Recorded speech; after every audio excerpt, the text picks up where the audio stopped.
ओम शांति। आज 15/2/21 की मीठे बाबा की बहुत मीठी मुरली है। आज प्यारे बाबा कहते हैं, मीठे बच्चे, यह संगम युग है, चढ़ती कला का युग। चढ़ती कला, ऊपर चढ़ने का समय है। पूरे कल्प में हम नीचे ही उतरते रहते हैं। सतयुग से हम नीचे उतरते जाते हैं, लेकिन यह संगम युग एक अनोखा युग है। इस युग में हम ऊपर जाते हैं, इतना ऊपर जिसके ऊपर और कुछ है ही नहीं, उसके ऊपर कोई जा ही नहीं सकता।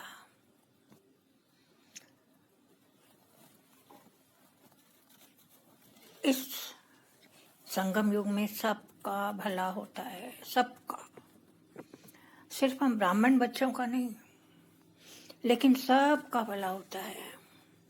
कैसे होता है? दुनिया तो विनाश की लीला चल रही है। बीमारी, भ्रष्टाचार, पापाचार बढ़ता जा रहा है। हम कैसे माने कि इसमें सबका भला हो रहा है? सबका भला होने का समय है। जो बीमार है, बीमारी से मुक्त हो जाते हैं।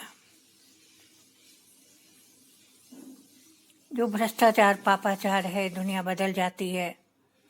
भ्रष्टाचार, पापाचार खत्म होकर नई दुनिया, सतयुग की शुरुआत होती है।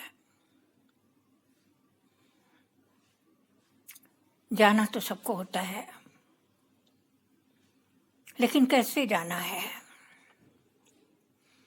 दुनिया वाले तो मरने से डरते हैं, और हमें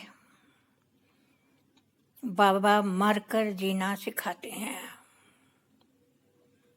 अब मरना और जीना,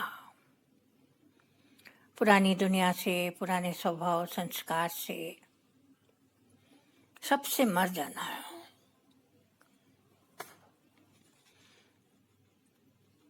और नया जीवन, ब्राह्मण जीवन, फरिश्ता जीवन, देवता जीवन, इसमें जीना है।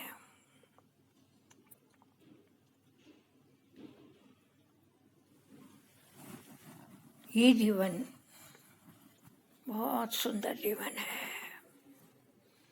केवल इसी जीवन में, इसी युग में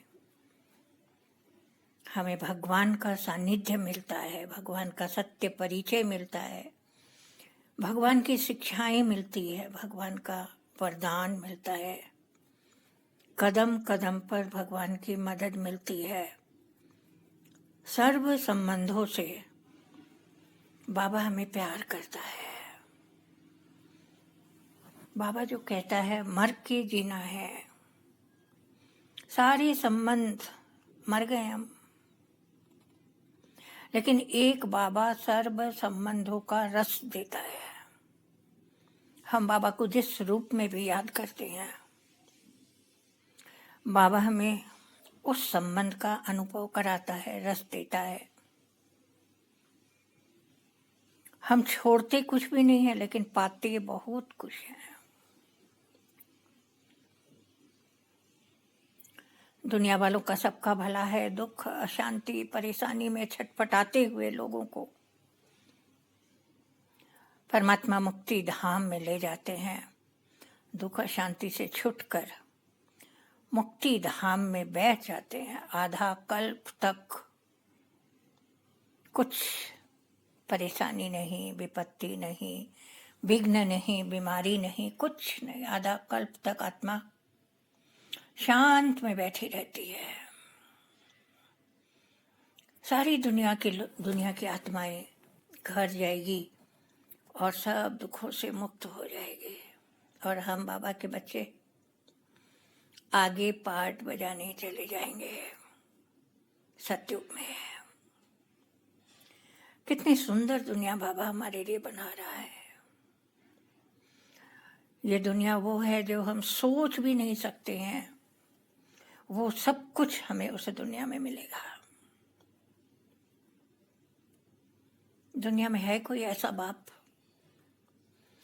जो 21 जन्मों तक की व्यवस्था करे? देहधारी के पास हर चीज लिमिटेड होती है, लेकिन विदेही बाबा के पास हर चीज अनलिमिटेड है। वो हम सबका पिता है, हम सबका कल्याणकारी पिता है, और हम सबका कल्याण करने के लिए अपना धाम छोड़कर इस रावण की दुनिया में आया है। सिर्फ फर्क इतना है कि जो उसे पहचान लेता है, पिता स्वीकार कर लेता है, निश्चय कर लेता है, उसे परमात्मा अपने साथ लेकर जाते हैं। और जो नहीं पहचानते हैं बच्चे, तो वो भी हैं। परमात्मा तो उनको जानते हैं, लेकिन वो परमात्मा को सत्य परिचय से नहीं जानते हैं। इसलिए परमात्मा को जानने वाले बच्चों को बाबा ने काम दिया है, सबको बाबा का परिचय दो। क्योंकि है तो बच्चे ना, बाप तो रहमदिल है। हर बच्चे पर बाबा को रहम आता है, हर बच्चे का बाबा कल्याण चाहते हैं, हर बच्चे को घर लेकर जाने के लिए आए हैं। न सिर्फ घर ले जाने के लिए आए हैं, बल्कि घर ले जाने के लायक भी बनाते हैं, तैयारी कराते हैं। जैसे लड़की ससुराल जाती है तो उससे पहले भाई बंधु संबंधी सब उसे नसीहत देते हैं कि ससुराल में जाके कैसे रहना है, बहुत सॉफ्टली बोलना है, धीरे धीरे चलना है, सारी बातें सिखाते हैं ताकि उसको वहाँ जाकर कोई प्रॉब्लम ना आए। बाबा भी हमें सत्युग में लेकर जाता है तो उसके लायक बनाता है।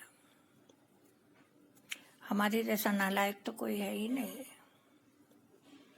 लेकिन परमात्मा अपनी शक्ति से हमें लायक बनाते हैं, क्योंकि हमें जहाँ भेजना चाहते हैं वहाँ जाकर हम एडजस्ट तो हो सके ना। कैसे हम उस दुनिया में एडजस्ट होंगे? इसलिए बाबा हमें 16 कला संपूर्ण बनाता है। परफेक्ट, जब तक परफेक्ट नहीं तो परफेक्ट दुनिया में जाकर मौज नहीं कर सकेंगे, आराम नहीं कर सकेंगे, सुखी नहीं हो सकेंगे। इसलिए बाबा हमें कितनी मेहनत करता है हमारे साथ, कितने प्यार से हमें रोज समझाता है। परमात्मा को अपनी शक्ति पर भरोसा है, हम कितने भी नालायक हों, लेकिन उससे पता है मेरे यही बच्चे देवता बनने वाले हैं। इसलिए वो रोज लगातार हमारे सामने आकर रोज कहता है, मीठे बच्चे, मीठे बच्चे, मीठे बच्चे। हम सोच के देखें क्या हम मीठे हैं? नहीं ना। लेकिन परमात्मा रोज कह कह कर हमें मीठा बनाते हैं। आज तक राजा बच्चा, अच्छा बच्चा, प्यारा बच्चा तो बहुतों ने कहा, माँ बाप ने भी कहा, लेकिन मीठा बच्चा किसी ने नहीं कहा। एक ये मीठा बच्चा शब्द सिर्फ और सिर्फ परमात्मा हमें कहता है, और मीठा मीठा कहकर इतना मीठा देवता समान बना देता है। ऐसे परमात्मा को कितने प्यार से याद करना चाहिए, कितने प्यार से उसकी बात माननी चाहिए, कितने प्यार से उसके दिखाए हुए रास्ते पर चलना चाहिए।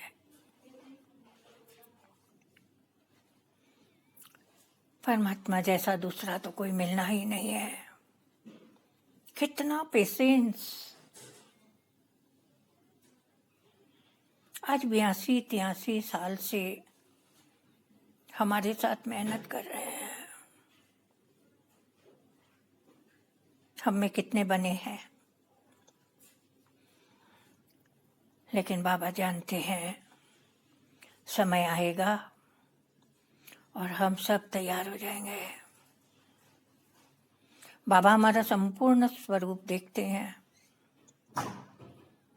इसलिए बाबा कभी हमसे नाराज नहीं होते हैं। हम तो एक कालदर्शी हैं, परमात्मा त्रिकालदर्शी है, त्रिलोकीनाथ है। उसे हमारा अंतिम स्वरूप का पता है। हम क्या बने थे और क्या बन रहे हैं और क्या बनेंगे, बाबा को सब कुछ पता है। इसीलिए तो बाबा को जानी जाननहार कहते हैं। जानी जाननहार, अंदर की सब कुछ जानने वाला। इसलिए जब हम चढ़ती कला में जाते हैं तो हम सबको अपने साथ लेकर जाते हैं, क्योंकि ये सब हमारे परिवार के हैं, हमारे पिता के बच्चे हैं, हमारे भाई हैं। हम अकेले नहीं जाते हैं, सबको अपने साथ लेकर जाते हैं। इसलिए कहावत है, चढ़ती कला तेरे भाने सर्व का भला। अब आज का प्रश्न है, बाबा सभी ब्राह्मण बच्चों को बहुत बहुत बधाइयाँ देते हैं। क्यों बधाइयाँ देते हैं? क्योंकि बाबा कहते हैं तुम मेरे बच्चे मनुष्य से देवता बनते हो। लौकिक दुनिया में कोई एग्जाम देने जाते हैं तो हम उसको बधाइयाँ देते हैं ना, क्योंकि हमें मालूम है इस एग्जाम के बाद ये सर्टिफिकेट लाएगा और इस ओहदे पर आ जाएगा। बाबा भी जानते हैं कि हम मनुष्य ही देवता बनेंगे। देवता और मनुष्य में फर्क तो सिर्फ दैवी गुणों का है। मनुष्य की 2 हाथ पैर है, देवताओं को भी 2 हाथ पैर है, लेकिन मनुष्य में आसुरी गुण है और देवताओं में दैवी गुण है। दैवी गुण ईश्वर के सिवाय कोई भर नहीं सकता। इसलिए परमात्मा हमें मनुष्य से देवता बनने की पढ़ाई पढ़ाते हैं। परमात्मा की इस यूनिवर्सिटी में हमें प्रिंस प्रिंसेस की डिग्री मिलती है, कागज की डिग्री नहीं, एक जन्म की डिग्री नहीं, लेकिन 21 जन्मों की वो डिग्री जो इस दुनिया में कोई नहीं दे सकता। ऐसा टीचर कहाँ मिलेगा?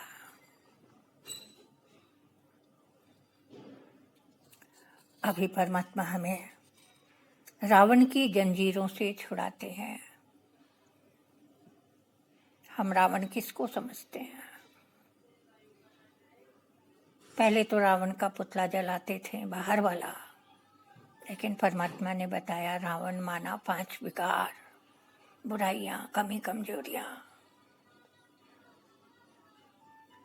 इनको अंदर जो बैठे हुए हैं इतने सारे रावण, इनको जलाना है, इनको नष्ट करना है, इसको खत्म करना है। जब ये अंदर वाला रावण जल जाएगा तो बाहर वाला रावण राज्य तो अपने आप ही खत्म हो जाएगा।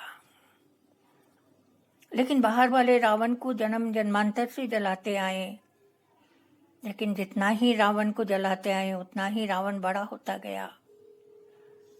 भ्रष्टाचार, पापाचार उतना ही बढ़ता चला गया। लेकिन अब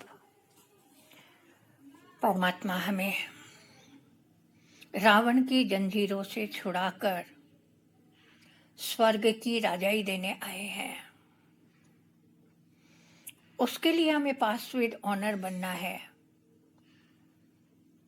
परमात्मा को कुछ बनना नहीं है, परमात्मा तो संपूर्ण है। हम बनते हैं पास विद ऑनर, इसलिए भगवान हमें बहुत बहुत बधाइयाँ दे रहे हैं। बाबा कहते हैं तुम आत्माएं पतंग हो, तुम्हारी डोर मेरे हाथ में है। पतंग उड़ाने वाला अगर चतुर ना हो तो बार बार पतंग कट जाती है, लेकिन पतंग उड़ाने वाला अगर चतुर होता है तो नीले आसमान में घूम घूम कर दूर दूर तक विजयी बनकर उड़ता है। ठीक इसी तरह से हम कठपुतली हैं और बाबा कठपुतली को नचाने वाला। डोर दिखाई नहीं देती है, अदृश्य डोर को बाबा के हाथ में दे देते हैं। बाबा जैसे चलाते हैं, जैसे नचाते हैं, हम करते जाते हैं। वो इतना समर्थ है, उसके हाथ में जीवन की डोर देकर हम निश्चिंत हो जाते हैं। भगवान हमें स्वर्ग का मालिक बनाता है। कभी सोचा था कि हम स्वर्ग के मालिक बन सकेंगे, स्वर्ग में जा सकेंगे? स्वर्ग क्या होता है वही पता नहीं था, लेकिन परमात्मा ने स्वर्ग का एक बहुत सुंदर नक्शा हमारे सामने रखा और हमें प्रेरित किया ऐसी दुनिया में जाने के लिए। सिर्फ एक जन्म में हम पवित्रता की धारणा करें, दैवी गुणों की धारणा करें, सब बुराइयों को छोड़कर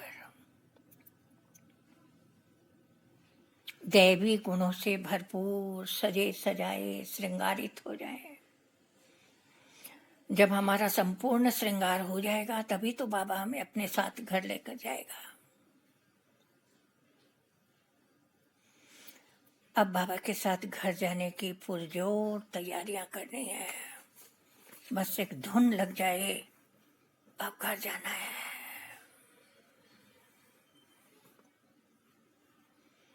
आज धारणा के लिए मुख्य सार है, पास विद ऑनर होने के लिए एक बाप को याद करना है। एक बाप को, कोई देहधारी को याद नहीं करना है। जब सर्व संबंधों का रस वो दे रहा है तो देहधारियों को याद कर कर तो सिर्फ रोना ही रोना है। मोह जाल माया में फंसे पड़े हैं और इन बंधनों को काटने का कोई तरीका भी हमें नहीं आता है। तो परमात्मा पास विद ऑनर होने के लिए एक बाप को याद करना है, किसी भी देहधारी को नहीं। एक बात अपनी बुद्धि में पक्का लिख लें, देहधारी फंसाता है और विदेही उड़ाता है। अब हमें उड़ना है या फंसना है, यह हमें खुद डिसाइड करना है। इन आंखों से जो कोई दिखाई देता है, देखते हुए भी नहीं देखना है। कैसे वो संभव है? सब कुछ देख रहे हैं, सब कुछ देखते हुए हमारी बुद्धि ऊपर लटकी रहे है। इस दुनिया में हमें रहना ही नहीं है, इस दुनिया से हमें कोई मतलब ही नहीं है। ये दुनिया तो खत्म होने वाली है, यहाँ का कुछ भी मेरे साथ नहीं जाएगा। जब बुद्धि में ये बात पक्की हो जाएगी तो जो कुछ दिखाई देता है उसे देखते हुए भी जो हमारे काम की चीज नहीं है उसमें हमारी बुद्धि नहीं जाएगी। बुद्धि का जाना माना देखना और बुद्धि का ना जाना माना ना देखना। कई चीजों को हम इग्नोर करते हैं क्योंकि उसमें हमारा कोई मतलब नहीं है। ठीक इसी तरह से इस दुनिया से अब हमको कोई मतलब नहीं है, क्योंकि परमात्मा हमारे लिए एक बहुत सुंदर दुनिया बना रहे हैं। हमें उस दुनिया में जाना है तो इसको इग्नोर करना, देखते हुए भी नहीं देखना। क्योंकि बाबा ने बहुत बहुत बार हमें समझाया है कि इन आँखों से जो कुछ दिखाई दे रहा है वो सब कुछ नष्ट हो जाएगा, कुछ भी नहीं बचेगा। तो उनको याद करके उनके मुँह बुद्धि लगाकर हमें क्या फायदा। अपना फायदा नुकसान तो जानवर भी समझते हैं, हमें भी अब समझ लेना है अच्छी तरह से कि हमारा किस में फायदा है और किस में नुकसान। इसलिए इन आँखों से जो कुछ भी दिखाई देता है देखते हुए भी नहीं देखना है। हम अमरलोक की यात्रा पर जा रहे हैं। जब यात्रा पर जाते हैं तो पीछे का कुछ भी याद नहीं करते हैं, बस एक धुन लग जाती है, दर्शन करना है, दर्शन करना है। ऐसी ही धुन हमें भी हो जाए कि हमें अमर लोक जाना है, मृत्यु लोक का कुछ भी याद ना रहे, बस आंखों के सामने वो अमर लोक दिखाई दे, मृत्यु लोक का सब कुछ भूल जाना है। इन कर्मेंद्रियों से कोई भी विकर्म ना हो, यह ध्यान रखना है। क्योंकि हम सब बहुत अच्छी तरह से जानते हैं कि जो कुछ भी कर रहे हैं पाप या पुण्य सब 100 गुना हो रहा है संगम युग में। इसलिए हम आए हैं विकर्मों का बोझा से मुक्त होने। अब भी अगर विकर्म करते रहेंगे तो 100 गुना हो जाएगा, फिर कब चुकाएंगे। समय तो एकदम आखिरी दम पर आ गया है, बॉर्डर लाइन पर है बिल्कुल। इसलिए हमें बहुत बहुत ध्यान रखना है, इन कर्मेंद्रियों से कोई विकर्म ना हो, यह ध्यान रखना है। अब सारा ध्यान अपने ऊपर रखना है।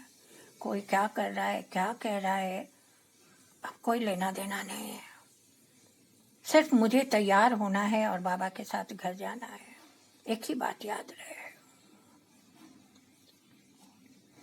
आज बाबा ने वरदान दिया है, अतीन्द्रिय सुखमय स्थिति द्वारा अनेक आत्माओं का आह्वान करने वाले विश्व कल्याणकारी बाबा।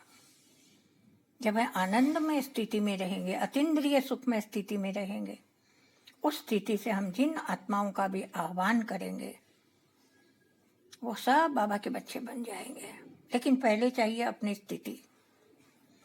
हमें अपनी स्थिति बहुत अच्छी रखनी है, वरना हम केवल मुंह से कहते हैं लेकिन वो किसी के पास नहीं पहुंचता है। मनसा सेवा बहुत अच्छी सेवा है, लेकिन अगर खुद की वृत्ति और स्थिति ठीक नहीं है तो मनसा सेवा नहीं हो सकती है। इसलिए विश्व कल्याण करना है तो अपनी स्थिति को बहुत अच्छा बनाना है, और उसके लिए बाबा ने ऊपर ही बता दिया है, एक बात को याद करना है, जितना लास्ट कर्मातीत स्टेज समीप आती जाएगी उतना आवाज से भरे शांत स्वरूप की स्थिति अति प्रिय लगेगी। इस स्थिति में सदा अतीन्द्रिय सुख की अनुभूति होगी और इसी अतीन्द्रिय सुख में स्थिति द्वारा अनेक आत्माओं का आह्वान कर सकेंगे। ये लास्ट कर्मातीत स्थिति, इसकी निशानी है हमें ज़्यादा बोलना, ज़्यादा किसी चीज़ में इन्वॉल्व होना, ज़्यादा किसी तरफ झुकना, मोह माया ममता की तरफ नहीं। धीरे धीरे हमें बहुत मीठी शांति अच्छी लगेगी। ज़्यादा बोलना, इन्वॉल्व होना अच्छा नहीं लगेगा। यह निशानी, जब ऐसी स्थिति हमारी हो जाएगी तो इस सुखमय स्थिति में रहकर हम जब आत्माओं का आह्वान करेंगे तो वो आत्माएं खिंची हुई बाबा के घर में चली आएगी। ये पावरफुल स्थिति ही विश्व कल्याणकारी स्थिति है।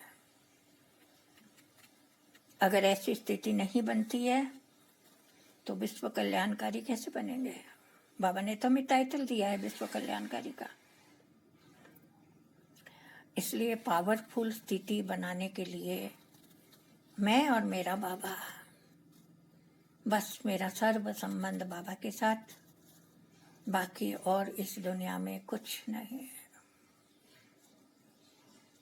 इस स्थिति द्वारा कितनी भी दूर रहने वाली आत्मा को संदेश पहुंचा सकते हैं। कैसा सुंदर नियम है, कैसी सुंदर स्थिति है। दूर तक रहने वाली आत्मा को संदेश पहुंचाना चाहिए सिर्फ स्थिति, अतीन्द्रिय सुखमय स्थिति।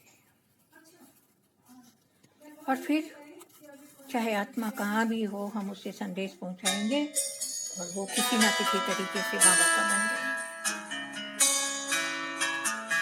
आज का प्रोग्राम हर एक की विशेषता को स्मृति में रखकर एक फूल बन को संगठन देखना चाहिए। बाबा के हर बच्चे में कोई ना कोई विशेषता है और उस विशेषता के कारण ही बाबा ने हमें अपना बनाया है, परमात्मा ने चुना है। ये